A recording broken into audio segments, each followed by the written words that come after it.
सबैजनालाई स्वागत छ नयाँ भिडियोमा र आजको भिडियोमा चाहिँ हामी क्याल्कुलेटर ट्रिक्स पढ्नेवाला छौं। त्यो पनि आईओई इन्ट्रान्सको लागि र मैले यही क्याल्कुलेटर ट्रिक्सहरु युज गरेर चाहिँ आईओई क्र्याक गरेको र मैले स्कलरशिपमा पढिरहेको छु। यो क्याल्कुलेटर ट्रिक तपाईलाई आयो भने चाहिँ तपाईले जे पनि गर्न सक्नुहुन्छ आईओई इन्ट्रान्समा है।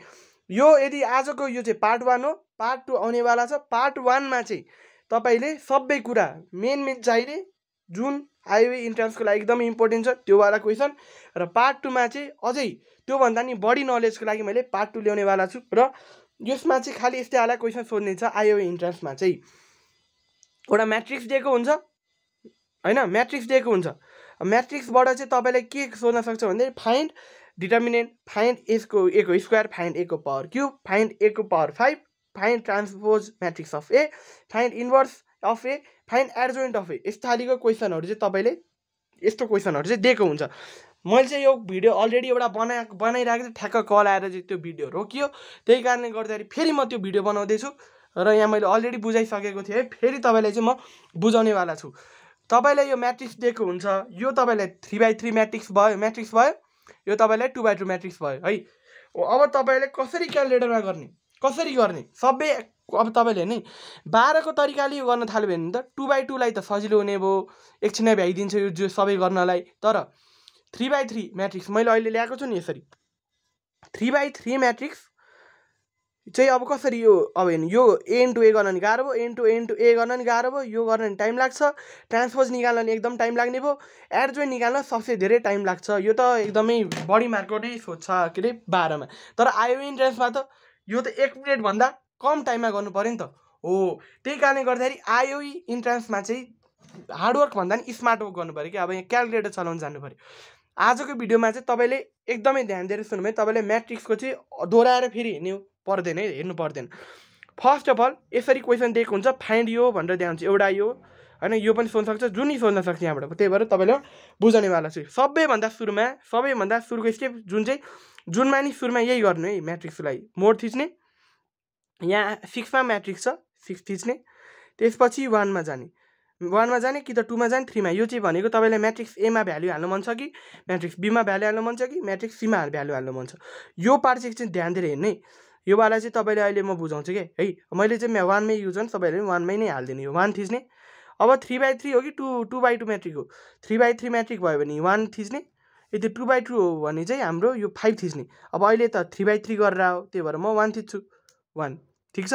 अब यो भ्यालु यहाँ हाल्ने 1 - 2 3 = 4 थिच्ने, इक्वल टु थिच्ने, 5 थिच्ने, इक्वल टु थिच्ने, 6 थिच्ने, इक्वल टु थिच्ने, 8 थिच्ने, इक्वल टु थिच्ने, 9 थिच्ने, इक्वल टु यो गर्ने -10 इक्वल टु थिच्ने। यहाँ गएर के गर्ने इक्वल टु थिच्ने हो। यो एकचोटि इक्वल टु थिचिसकेपछि तपाईको यो चाहिँ यहाँ इनपुट भइसक्यो, डेटा सेभ भइसक्यो क्याल्कुलेटरमा है। अब तपाईले एसी थिचाके पनि केही हुँदैन। अब फर एक्जाम्पल तपाईको चाहिँ यो भ्यालु बिग्रेर अब फेरि एसी थिचेर ब्याक फेरि स्टार्टबाट गर्नु पर्दैन। यो गर्ने अब यहाँ -4 थियो भने अब -5 लेख्नु नि, -5 फेरि लेख्ने, ठीक छ। अब इक्वल टु थिच्ने, एसी थिच्ने, त्यो डेटा सेभ भइसक्यो। बुझ्नुभयो? डेटा सेभ भइसक्यो। अब तपाईले के गर्नु पर्यो भन्दाखेरि यो क्वेशनमा अब जस्तै डिटर्मिनेन्ट सोधेको छ भने के गर्ने, शिफ्ट थिच्ने अनि 4 थिच्ने, जहिले पनि 4 थिच्ने। अब तपाईले अप्सनहरु आउँछ। अब 7 नम्बरमा चाहिँ तपाईको डिटर्मिनेन्ट निकाल्ने छ, त्यही भएर 7 थिचौं। त्यसपछि अब अघि नै हामीले के हालेको थियो, म्याट्रिक्स ए मा हालेको थियो कि बी मा हालेको थियो कि म्याट्रिक्स सी मा हालेको थियो। अब यहाँ फेरि के गर्ने, यसपछि यो प्रोसेस पछि चाहिँ शिफ्ट थिच्ने 4 थिच्ने। अब अप्सन आउँछ के म्याट्रिक्स ए मा हालेको थियो कि बी मा हालेको थियो कि 5 मा हालेको थियो। मैले त्यही भएर त्यो इम्पोर्टेन्ट छ भनेको थिएँ है, रिभाइन्ड गरेर है। त्यो कुरा चाहिँ हामीले म्याट्रिक्स ए मा हालेको थियो, त्यही भएर 3 लिने, ठीक छ। ब्र्याकेट क्लोज गर्ने पर्यो, ब्र्याकेट क्लोज। त्यसपछि इक्वल टु गरे भने हाम्रो ल डाइरेक्ट के हुन्छ, डिटर्मिनेन्ट आइसक्यो यहाँ। ल हेर्नु यहाँ 48 डाइरेक्ट डिटर्मिनेन्ट आइसक्यो। अब तपाईले यो केही गरिराख्नु पर्यो त, डाइरेक्ट डिटर्मिनेन्ट आइसक्यो। तपाईको 2 मार्कमा सोच यो क्वेशन ल सक्यो, यो वाला पार्ट सक्यो। यसरी तपाईको डिटर्मिनेन्ट निकाल्ने है त।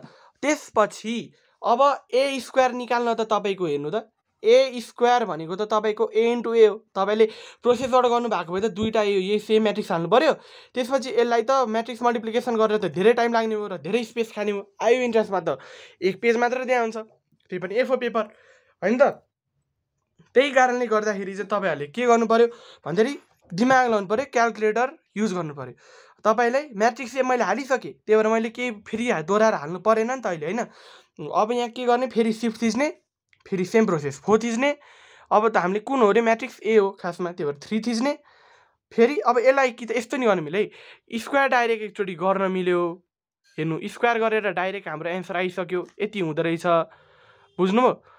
भन्नु सरी, यो हुँदो रहेछ डाइरेक्ट। कि त तपाईँले यसरी पनि गर्न मिल्यो, सिफ्ट 4 थिच्ने, 3 थिच्ने, फेरि इन्टु थिच्ने, फेरि सिफ्ट र 4 थिच्ने, र फेरि यो के भने 3 थिच्ने र इक्वल टु गरिदिने। इक्वल गर्दा नि सेम कुरा आयो, सेमै छ एन्सर हो। अब तपाईँले भन्नु होला यो त ठिक छ, यो पनि आयो है सजिलो तरिकाले। अब तपाईँले के भन्नुहुन्छ होला भन्दाखेरि म a को पावर 5 गर्न पनि त्यही गरिदिन्छु भन्नाले कस्तो भन्नाले तपाईँ यसो भने सिफ्ट थिच्ने, 4 थिच्ने, त्यसपछि 3 यो छ, यसलाई चाहिँ म यसरी पावर के गरिदिन्छु, 5 गरिदिन्छु a को पावर 5 को लागि। र यसरी म निकाल्छु भन्यो भने तपाईँको एन्सर मिल्दैन, आउँदैन एन्सर, म्याथतिर रहन्छ हो। यो वाला चाहिँ तपाईँको के रहेछ भन्दाखेरि ट्विस्ट रहेछ। अब तपाईँले a को पावर 3 र a को पावर 5 निकाल्न के गर्नु पऱ्यो भन्दाखेरि a को पावर 3 भनेको के हो, a इन्टु a हो। यसलाई हामीले के पनि गर्न सक्छौँ, a स्क्वायर इन्टु a गर्न सक्छौँ हो। अब क्यालकुलेटर चाहिँ के मात्र निकालिदिने रहेछ भन्दाखेरि a स्क्वायरसम्म मात्र निकाल्ने रहेछ। त्यही कारणले गर्दा a को पावर क्युब पनि मिल्दैन, a को पावर 5 पनि डाइरेक्ट निकाल्न मिल्दैन। a को स्क्वायर गर्ने, त्यसपछि त्यसलाई इन्टु a गर्ने। अब यो बुझ्नु भएन भने चाहिँ म तपाईँलाई अब यहाँबाट देखाएपछि तपाईँले बुझ्नुहुन्छ है। सिफ्ट, त्यसपछि 4, त्यसपछि 3, यसको के गरिदिने, स्क्वायर थिचिदिने, इन्टु सिफ्ट, त्यसको यहाँ फेरि 4 र फेरि यहाँ 3 थिच्ने। यो गरिसकेपछि तपाईँको चाहिँ डाइरेक्ट यसरी आइदिने भयो क्या, यहाँ हेर्नु त ल, डाइरेक्ट आयो कि नै हो, यसरी आयो। अब तपाईँले भन्नु होला 5 को लागि के गर्ने, 5 को लागि के गर्ने भने फेरि सिफ्ट 4 3, यो मैले बुझाउन ढिला भइरहेको, बुझाउन लाएको भएर ढिला भयो, नत्र एक सर्टमै आइदिन्छ। स्क्वायर गर्ने इन्टु के भन्छ सिफ्ट फेरि 4, अब के गर्ने, म्याट्रिक्स हाम्रो 3 नै, यो 3 बाट के अरे म्याट्रिक्स ए थियो, फेरि स्क्वायर यो त गर्न मिल्यो नि, इन्टु फेरि अब 5 4 2 + 2 4। यो मैले के लगाइरहेको छु यो भन्दाखेरि के लगाइरहेको छु, मैले लज अफ इन्डिसेस लगाइरहेको छु कि नै, माथिपट्टि के गइरहेछ, पावर एड भइरहेछ सेम बेसको, त्यही हो, इन्टु त्यसपछि सिफ्ट 4 र 3। यो अब यहाँ के भइरहेछ भन्दाखेरि a को स्क्वायर इन्टु a को स्क्वायर इन्टु a गरेँ मैले खालि। यो भनेको a को पावर 5 भयो नि त, 5 हो। अब यहाँ इक्वल टु थिच्यो नि बल्ल एन्सर आइदिन्छ कि, नत्र तपाईँको अघि के आइरहेको थियो, इरर आइरहेको थियो नि हो। यसरी चाहिँ तपाईँको एन्सरहरू आइरहेको छ है। यसरी तपाईँको यो के अरे a को पावर क्युब निकाल्नु पऱ्यो, a को पावर 5 निकाल्नु मिल्यो, तपाईँको a को पावर 10 पनि त्यसरी निकाल्ने हो, a को पावर 12 नि त्यसरी निकाल्ने हो। अब तपाईँले अलिकति सर्टकट गर्दाखेरि चाहिँ के होला यसैमा भन्दाखेरि यस्तो गर्नु साह्रो, तपाईँले a को स्क्वायरसम्म त निकाल्छ नि, त्यही भएर यसलाई नै फेरि स्क्वायर गरिदिने इन्टु a, यो पनि गर्न मिल्यो। भन्नु गर्थै सिफ्ट 4, अब यहाँ के चाहियो भन्दाखेरि 3 स्क्वायर गरिदिने, यसलाई फेरि ब्र्याकेटमा राखिदिने है, ब्र्याकेटमा यसरी राखियो है। अब यसको नि स्क्वायर थिचिदिने इन्टु सिफ्ट 4, त्यसपछि 3। अब तपाईँले बल्ल यसलाई के गर्नु पऱ्यो, इक्वल थिचिदिनु पऱ्यो यसरी। यो गर्दा नि तपाईँको एन्सर आउँछ यसरी ट्याक्क लगाएर है हो। यो भयो। त्यसपछि अब ट्रान्सपोज निकाल्नले अब तपाईँलाई त टाइम लाग्छ। अब 3/3 गर्न आयो इन्ट्रेन्समा धेरै जस्तो 3/3 नै सोधिरहन्छ, 2 चाहिँ रियरली सोधिरहन्छ, त्यो चाहिँ भाग्यमानीहरूलाई। मलाई नि यस्तै क्वेसन सोधेको थियो, मैले क्यालकुलेटरबाट एक सर्टमै निकालिदिएँ। अब सेम त्यही हो, सिफ्ट 4। अब यहाँ ट्रान्स भनेको ट्रान्सपोजको 8, अरू नबुझ्नु, ट्रान्स भने ट्रान्सपोजको। यहाँबाट तपाईँको के भने अब फेरि म्याट्रिक्स हाल्नु पऱ्यो, सेम क्वेसन है, सेम तरिका हो है। यहाँबाट अब फेरि 3 हाल्नु पऱ्यो, यहाँबाट अब equal to bracket closure equal थिच्ने, फेरि ट्रान्सपोज म्याट्रिक्स आइसक्यो, ट्रान्सपोज अफ द म्याट्रिक्स आइसक्यो, यो वाला नि सक्यो। अब यो के भयो, इन्भर्स निकाल्न कतिले गाह्रो लाग्छ, तर क्यालकुलेटरबाट डाइरेक्ट निकालिदिने। के भने फेरि सिफ्ट थिच्ने, 4 थिच्ने, त्यसपछि 8 हेर्नु त, 8 को त ट्रान्सपोज भयो, यो के गर्नु पऱ्यो नि है। अब इन्भर्स भनेको छ नि त, त्यही भएर म्याट्रिक्स सुरुमा त इन्भर्स भने के हो, a को इन्भर्स भने यो होइन, यो साइन गरेको थियो कि न हामीले हो, त्यही गरेर सुरुमा म्याट्रिक्स a हाल्नु पऱ्यो 3। अब यहाँ यस्तो साइन कता छ, यस्तो साइन कता छ क्यालकुलेटरमा भन्दाखेरि म पनि खोजिरहेको छु, यहाँ कति भइसक्यो क्यालकुलेटर नहेरे, कहाँ छ यस्तो साइन, यहाँ चाहिँ यहाँ हेर्नु त, देखिरहनु भएको छ कि न, यो यस्तो वाला साइन यहाँ थिच्ने, त्यसपछि इक्वल थिचिसकेपछि एन्सर आइगयो, ट्याप लगाएर यहाँबाट एन्सर आइगयो है। सबैजना यो एन्सर फ्रेम गरेर राख्नुहोस् है, ट्याप लगाएर। ठिक छ कि नै, ठिक छ कि नै, यही हो क्या, गर्ने नै यही हो क्या है त, यो गर्ने। त्यसपछि तपाईँको के हुन्छ भन्दाखेरि एड जोइन्ट निकाल्नु पऱ्यो। देख्नु भइरहेको छ यहाँ क्वेसन, एडजोइन्ट निकाल्न के गर्नु पर्यो अब एडजोइन्ट निकाल्न चाहिँ अलिकति ट्विस्ट छ है डाइरेक्ट निकाल्न मिल्दैन एडजोइन्टको फर्मुला भनेको तपाईँले यहाँबाट आउँछ यसको भ्यालु निकाल्न तपाईँले के भन्नुभएको थियो रे हेर्नु त यो वाला फर्मुला तपाईँले याद छ कि नै एडजोइन्ट अफ ए यो वाला थाहा छ कि नै ए इन्भर्स निकाल्नले 1/डिटर्मिनेन्ट of A into adjoint of A गरेको थियो त्यही भएर एडजोइन्ट अफ ए भनेको त के रहेछ त एडजोइन्ट अफ ए भनेको त ए को इन्भर्स इन्टु डिटर्मिनेन्ट अफ ए रहेछ हो कि नै हो भनेपछि चाहिँ हाम्रो क्यालकुलेटरमा त्यही गर्नु पर्यो अब कसरी निकाल्न आइसक्यो नि त हामीले दुइटै त्यसलाई मल्टिप्लाई मात्र गरिदिने 5 थिच्ने 4 थिच्ने त्यसपछि बुझ्नु भएन भने फेरि एकचोटि भिडियो रिपिट गरेर हेर्नु होला है त के गर्नु पर्यो हामीलाई ए इन्भर्स चाहियो सुरुमा 3 थिच्ने यो आयो अनि यो माथिको थिच्ने इन्भर्स भर्खर गरेको इन्टु थिच्ने र डिटर्मिनेन्ट निकाल्न के गर्ने फेरि 5 थिच्ने फेरि 4 थिच्ने एउटै कुरा भइरहेछ 7 अब म्याट्रिक्स कुन हो ए नै हो त्यो एउटा 5 थिच्ने 4 भनेको अब यहाँ के हुन्छ 3 थिच्ने यो गर्ने र इन्टु गरिदिने इन्टु गरिसकेपछि हाम्रो भ्याल्यु आउँछ त्यही एन्सर नै हाम्रो यो एडजोइन्ट अफ ए हो ल यति गर्नुभयो भने तपाईँको 2 मार्क आयो के 100% 2 मार्क यति गर्नुभयो भने चाहिँ तपाईँले आइओई इन्ट्रान्स क्र्याक गर्न सक्नुहुन्छ यसरी नै हाम्रो सबै भिडियो हेर्नुहोस् आइओई रिलेटेड र त्यो भिडियो हेरिसकेपछि तपाईँले आइओ इन्ट्रान्स 100% क्र्याक गर्नुहुन्छ 2081 को ब्याचले पनि आइओ इन्ट्रान्स क्र्याक गरेको छ हाम्रो भिडियोहरू हेरेर धेरैजनाले चाहिँ हामीलाई थ्याङ्क यू भन्नुभएको छ त्यसको लागि एकदमै हामी खुसी छौँ र यो पालिको पनि आइओ इन्ट्रान्स 2082 को लागि चाहिँ हामी एकदमै तयारी गर्नेवाला छौँ र भिडियोहरू अब बिस्तारै अपलोड हुनेवाला छ अब अर्को पेजमा चाहिँ जाउँ हामी अर्को पेजमा यस्तो खालको क्वेसन पनि तपाईँले देख्न सक्नुहुन्छ है अब तपाईँलाई यो गर्न त आउँछ मलाई थाहा छ तर आइओई इन्ट्रान्समा त टाइम सेभ गर्नु पर्यो टाइम वेस्ट भन्दा नि टाइम सेभ गर्नु पर्यो नि त अब यस्तो छ के ध्यान कहाँ छ ध्यान कहाँ छ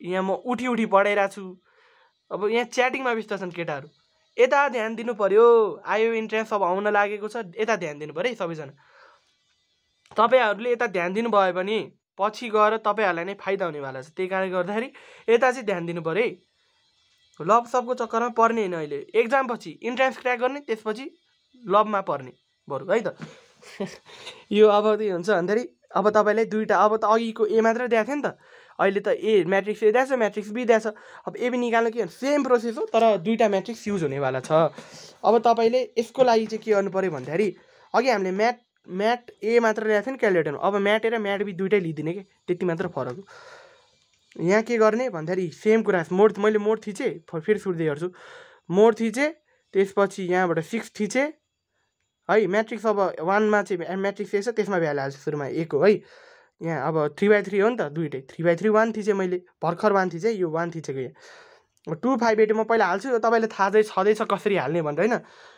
2 5 8 7 -6 4 6 3 र 1 यो हाल्यो इक्वल टु थिच्ने एसी थिच्ने फेरि के हुन्छ मोड थिच्ने फेरि 6 थिच्ने 2 थिच्ने यसरी गर्दै जानु पर्यो त्यसै गरी तपाईँले म्याट्रिक्स बीमा पनि भ्यालु हाल्नु पर्यो जस्तै कि मैले म्याट्रिक्स बी लिएको छु होइन जस्तै कि मैले यहाँ चाहिँ के गरेँ भन्दाखेरि 1 सेट गरिदिएँ अब बी को म्याट्रिक्स हाल्नु पर्यो अब म हाल्छु मात्रै यो भ्यालु यहाँ मात्र हाल्छु के गरेँ भने 3 इक्वल थिच्ने 8 सेम प्रोसेस सबै 4 2 2 -1 -1 1 तपाईँलाई यो विश्वास लाग्दैन भने तपाईँले फेरि आफैले नै प्रोसेसबाट गर्नु योसँगै ठ्याक्कै क्यालकुलेटरबाट निकालेकै एन्सरसँग तपाईँको एन्सर म्याच हुनेवाला छ है त इक्वल टु थिच्ने एसी थिच्ने अब तपाईँलाई एबी चाहियो अब सेम प्रोसेस सिफ्ट थिच्ने 4 थिच्ने म्याट्रिक्स ए इन्टु सिफ्ट थिच्ने 4 थिच्ने म्याट्रिक्स बी गर्नु पर्यो म्याट्रिक्स बी भने त 4 मा छ त्यही भएर मैले 4 क्लिक गरिरहेको छु यहाँबाट के भने इक्वल टु थिच्ने तपाईँको एन्सर चाहिँ के हुन्छ यसरी अब मैले चाहिँ एकछिन हेरेँ होइन मैले चाहिँ कहाँ मिस्टेक गरेको छु भन्दाखेरि मैले चाहिँ पहिला चाहिँ मैले मलाई याद थिएन अहिले चाहिँ मैले बिर्सेको छु सबै स्टुडेन्टहरूको नि यही गल्ती हुने रहेछ यो भिडियो तपाईँले रिभाइन्ड गरिनु भयो भने तपाईँले मेरो गल्ती ठ्याक्कै पत्ता लगाउनुहुन्छ र मैले चाहिँ अब गल्ती मेरो कहाँ रहेछ ठ्याक्कै भनिदिइहाल्छु है मेरो ठ्याक्कै किन डाइमेन्सन इरोर भन्नेवाला प्रब्लम तपाईँको नि आइओ इन्ट्रान्समा आउन सक्नेवाला छ त्यही कारणले गर्दाखेरि अब हेर्नु है त त्यो डाइमेन्सन इरोर नहोस् भनेर चाहिँ के गर्नु पऱ्यो भन्दाखेरि सुरुमा यो थिच्ने है सुरुमा चाहिँ त्यही यहाँबाट के गर्नु पऱ्यो भन्दाखेरि 1 थिचेर भ्यालु हाल्नु पऱ्यो 2 5 8 म माथिको भ्यालु हाल्छु 2 5 8 7 -6 4 6 3 र 1 यो थिच्ने मैले अघि के गरेँ भन्दा एसी थिचेँ हैन। अनि फेरि मैले यहाँबाट के गरेँ भन्दाखेरि मोड थिचेरै हालेँ। त्यसरी गर्ने होइन, म्याट्रिक्स अर्को म्याट्रिक्स हाल्दाखेरि अब यसपछि गएर शिफ्ट थिच्ने 4 थिच्ने। यहाँबाट तपाईँको 2 मा डेटा भन्ने अप्सन हुन्छ, डेटा थिच्ने। डेटा थिचिसकेपछि हामीले म्याट्रिक्स एमा त अलरेडी हालिसक्यो, अब म्याट्रिक्स बीमा हाल्नु पऱ्यो 2 थिच्ने। अनि त्यसपछि 3/3 हो नि त, त्यही भएर 1 थिच्छु त्यो सेलेक्ट गरेर। अब बी हाल्छु 3 8 1 4 2 2 -1 -1 1 इक्वल टु थिच्ने एसी थिच्ने। अब फेरि शिफ्ट 4। अब त सेम प्रोसेस है हो। यति चाहिँ तपाईँले ध्यान राख्नु पऱ्यो, यति कुरा चाहिँ तपाईँले ध्यान दिनै पऱ्यो। अब हामीलाई ए इन्टु बी चाहियो नि त, म्याट्रिक्स ए इन्टु बी गर्ने 3 इन्टु शिफ्ट 4 म्याट्रिक्स बीको लागि 4 थिच्ने इक्वल टु। अब तपाईँको 100% यसरी एन्सर आउने भयो। म त एकछिन त के गर्ने भइदिएर अनि यसो मैले पहिलाको कुरा सोचेँ के गरेको थिएँ भने ठ्याक्क मलाई यो याद आयो। यस्तो गऱ्यो भने तपाईँको डाइमेन्सन एरर आउँदैन, बुझ्नु।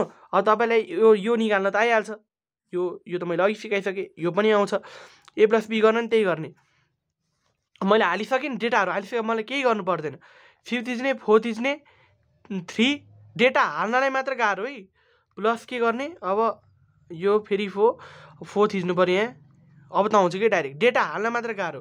अब त सबै सेम प्रोसेस हो। अब तपाईँलाई जस्तै कि एउटा मात्र गरेर देखाइदिन्छु म, एउटा मात्र के गरेर देखाउँछु भन्दाखेरि योवाला गर्नलाई तपाईँलाई के गर्नु पऱ्यो भन्दाखेरि एडजोइन्ट अफ ए होइन, एडजोइन्ट चाहिँ निकाल्नु सिकाउँछ है। एडजोइन्ट निकाल्नलाई तपाईँको के गर्नु पऱ्यो, एबीको इन्भर्स इन्टु एबीको यो पनि भ्याइन्छ, यो पनि भ्याइन्छ, यो पनि भ्याइन्छ, यो त जसले पनि गर्न आउँछ। अब म तपाईँलाई यो सुरुमा गरेर देखाउँछु है त। ब्र्याकेट लेख्ने 5 थिच्ने 4 थिच्ने तपाईँले के छ म्याट्रिक्स ए हो नि त, म्याट्रिक्स ए इन्टु म्याट्रिक्स के भने फेरि बी थिच्ने 4 थिच्ने। यहाँ इन्भर्स यहाँपट्टि छ, यहाँपट्टि अघिको जस्तै यसलाई नि इन्टु गर्ने। इन्टु कति चाहियो, यसको डिटर्मिनेन्ट हो नि त शिफ्ट 4 डिटर्मिनेन्ट भनेको 7 मा थिच्ने।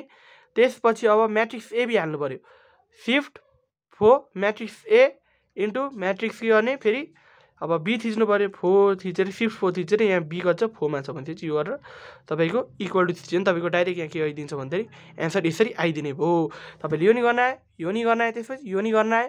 अब लास्ट यो पनि भ्याइदिन्छु नि त म। ट्रान्सपोज गर्न के गर्ने, शिफ्ट थिच्ने 4 थिच्ने, त्यसपछि 8 मा ट्रान्सपोजको आउँछ, त्यसपछि शिफ्ट थिच्ने 4 थिच्ने, त्यसपछि के गर्ने म्याट्रिक्स ए इन्टु फेरि शिफ्ट थिच्ने 4 थिच्ने, म्याट्रिक्स बी भने 4 मा छ, यो गर्ने इक्वल टु गरेर तपाईँको चाहिँ के आइदिनु यसरी आउने भयो एन्सर। र सबै क्वेसन चाहिँ तपाईँको यसरी नै भ्याइन। लास्ट एकचोटि फेरि म के गर्छु भन्दाखेरि ल क्यालकुलेटर अफ गरेर के गर्ने भन्छु है त। क्यालकुलेटर अफ गरिदिएँ त मैले, क्यालकुलेटर अफ गर्छु। अब डेटा सबै मेटिसक्यो। अब फेरि म यहाँ के गर्ने हाल्नु पऱ्यो। अब तपाईँको गल्ती के हुन्छ भने फेरि मोड 6 थिच्ने 1 थिच्ने, सुरुमा यो 1 थिच्ने। अब यो भयो है, यति तपाईँ गर्ने। म जे पाइदिएँ एउटा 2 यही हालिदिन्छु है त। 2 5 8 7 -6 4 त्यसपछि 6 3 1 यो थिचेर इक्वल टु थिच्ने, इक्वल टु थिचेपछि एसी थिच्ने। अब तपाईँले के गल्ती गर्न सक्नुहुन्छ फेरि यस्तो गर्न सक्नुहुन्छ कि मोड मैले अघि गरेँ यस्तो मोड थिचेर फेरि 6 थिचेर बीमा जाने, त्यसरी होइन है, त्यसरी होइन। एउटा हालिसकेँ म्याट्रिक्स एमा डेटा हालिसक्यो, म्याट्रिक्स बीमा हाल्दाखेरि चाहिँ के गर्नु पऱ्यो भन्दाखेरि 5 थिच्ने 4 थिच्ने, यो डेटा भन्ने अप्सन हुन्छ, डेटा भन्ने अप्सनमा 2 थिच्ने क्लिक गर्ने। म्याट्रिक्स एमा हालिसक्यो, बीमा हाल्नलाई 2 थिच्नु पऱ्यो। यहाँबाट चाहिँ तपाईँको बीको भ्याल्यु हाल्ने 3 8 1 4 2 2 -1 -1 1 इक्वल टु थिच्ने एसी थिच्ने। अब तपाईँले फेरि शिफ्ट 4 थिच्ने। अब तपाईँले जे गर्न मन छ अब गर्नु, जस्तै डिटर्मिनेन्ट एबी निकाल्नु भयो 7, त्यसपछि अब शिफ्ट 4 फेरि आयो म्याट्रिक्स ए चाहियो 3 इन्टु फेरि शिफ्ट 4 म्याट्रिक्स बी चाहियो 4 थिच्ने ब्र्याकेट क्लोज गर्ने इक्वल गर्ने डिटर्मिनेन्ट के भयो। एकछिन वेट अ सेकेन्ड, फेरि कहाँ मिस्टेक भयो, मैले केही मिस्टेक गरेर पाउनेछ है, अघि आएको थियो। यो कहिलेकाहीँ आउन पनि सक्छ, फेरि कहिलेकाहीँ चाहिँ इरोड आउन सक्छ। ए मेरो यहाँ सेभै भइरहेको रहेछ है, सेभ भएको रहेछ, मैले अघि इक्वल टु राम्रो थिचेर हिँड्छु है, सेभ भएको रहेछ। त्यही भएर मेरो यहाँ डाइमेन्सन 2 5 8 7 -6 4 6 3 1 मैले इक्वल टु थिचेर हिँड्छु है, इक्वल टु नथिची एसी थिच्दैछु, इक्वल टु थिचे एसी थिचे। त्यसपछि यो भयो शिफ्ट 4 2 डेटा 2 यहाँ 1 यहाँ। अब 3 8 1 4 2 2 -1 -1 1 इक्वल टु थिचे एसी थिचे। यहाँबाट तपाईँको के आउने भन्दाखेरि सुरुमा सबैभन्दा सुरुमा म अब म्याट्रिक्स उ गरेर देखाउँछु, यो मल्टिप्लाई गरेर देखाउँछु। सिफ्ट भयो, यो भयो, आउनु परिगयो नि मैले अघि एसी थिचेको अरे इक्वल टु थिचेकै थिएन। यसरी अब तपाईँको गर्नु सक्नु पऱ्यो है त। मैले कहिले गरे जस्तो के कति मिस्टेक हो मेरो हेर्नु त। मैले के मिस्टेक गरेँ, एउटा इक्वल टु थिच्न राम्ररी इक्वल टु नथिचेपछि डाइमेन्सन एरर आयो नि, त्यसपछि क्यालकुलेटर फेरेर हुन्छ त। गर्न राम्ररी जान्नु पऱ्यो, गर्न राम्ररी गर्नु, ध्यान दिएर गर्नु पऱ्यो, एउटा मिस्टेक। अर्को मिस्टेक मैले त्यो मोड के अरे मोडमा थिचेर नै गर्ने होइन, एउटा चाहिँ त्यो गर्ने, एउटा के अरे म्याट्रिक्स चाहिँ मोडमा थिचेर गर्ने, अर्को चाहिँ C4 थिच्ने, 2 अप्सनमा चाहिँ डेटा भन्ने हुन्छ त्यहाँ थिचेर म्याट्रिक्स बी भर्ने। त्यसपछि मैले गरे जस्तो सबै यो एन्सरहरू गर्ने, दोहोऱ्याएर हेर्नुहोस्। यो चाहिँ तपाईँको एकदमै इम्पोर्टेन्ट हो र तपाईँले यहाँबाट म्याक्सिमम नम्बर ल्याउन सक्नु हुनेवाला छ। र म अर्को पार्ट 2 मा चाहिँ योभन्दा अलिकति अझै अलि बढी लेभलको, तर त्यो सोधिँदैन धेरै जस्तो होइन, सोध्ने भनेको यस्तै हो, त्यो अलि सोधिने अझै कसलाई आफ्नो नलेज बढाउनु छ, आइयुको लागि अझै टपै हान्नु छ आइयु भने चाहिँ त्यसको लागि हो होइन। आइयु क्र्याक गर्नलाई चाहिँ यति भयो इनफ हुन्छ, तर एकदम एक्स्ट्रा अर्डिनरी मान्छे नै बन्नु छ भने चाहिँ म पार्ट 2 ल्याउनेवाला छु। त्यति जेलसम्मलाई सबैजनालाई थ्याङ्क यू सो मच। अनि हाम्रो टिमलाई चाहिँ अलिकति इन्करेज गर्नु होइन, हामी जहिले पनि भिडियोहरू हाल्नेवाला छौँ। 60वटा भिडियो लगभग हामी यो आइओ इन्ट्रान्सको लागि हाल्नेवाला छौँ, जुनले चाहिँ सबै टपिक निचरेर चाहिँ के हुन्छ कभर हुनेवाला छ है। त्यही कारणले गर्दाखेरि जसले सब्सक्राइब गर्नु भएको छैन च्यानललाई सब्सक्राइब गर्नु होला, लाइक गर्नु होला, सेयर गर्नु होला। Thank you so much guys. Delta Gamma एकाडेमीलाई साथ दिनुहोस् है, धन्यवाद।